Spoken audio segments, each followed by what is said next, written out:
एक सेठ जी ने बहुत सारे मंदिर बनवाए लेकिन कभी खुद गए नहीं। बहुत सारे पुजारी मंदिरों में रख दिए लेकिन कभी खुद ने जाकर के पूजा की नहीं। एक दिन उन्हें पैसों का संकट आन पड़ा। उनको 100 करोड़ रुपयों की आवश्यकता थी। बिना देरी के मंदिर के लिए भागे और सुबह सुबह उनको बोहनी की आदत थी। उन्हें लगा कि कोई और आकर के प्रभु का मन खराब ना कर दें, तो जाकर के मंदिर के वहां खड़े हो गए। लेकिन जाकर देखते हैं कि एक भिखारी उनसे पहले आकर के खड़ा हुआ है और भिखारी आकर के कह रहा है कि प्रभु 100 रुपयों का इंतजाम करवा देना, मेरी पत्नी बीमार है, कुछ दवा का प्रबंध हो जाता तो पत्नी ठीक हो जाती। सेठ जी का दिमाग खराब हो गया कि आकर के ईश्वर का मन खराब कर रहा है सुबह सुबह 100 रुपयों के लिए। बिना देरी की जेब से निकाल करके 100 रुपए भिखारी को दिए और कहा चलो निकलो।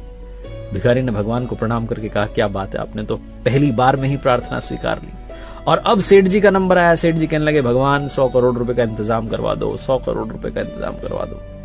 प्रभु मूर्ति में से प्रकट हुए और कहने लगे कि एक भिखारी से तो तूने मेरा पीछा छुड़वा दिया, लेकिन तुझसे पीछा छुड़वाने के लिए मुझे तुझसे भी बड़ा भिखारी ढूंढना पड़ेगा जो तुझे आकर के 100 करोड़ रुपए दे दे।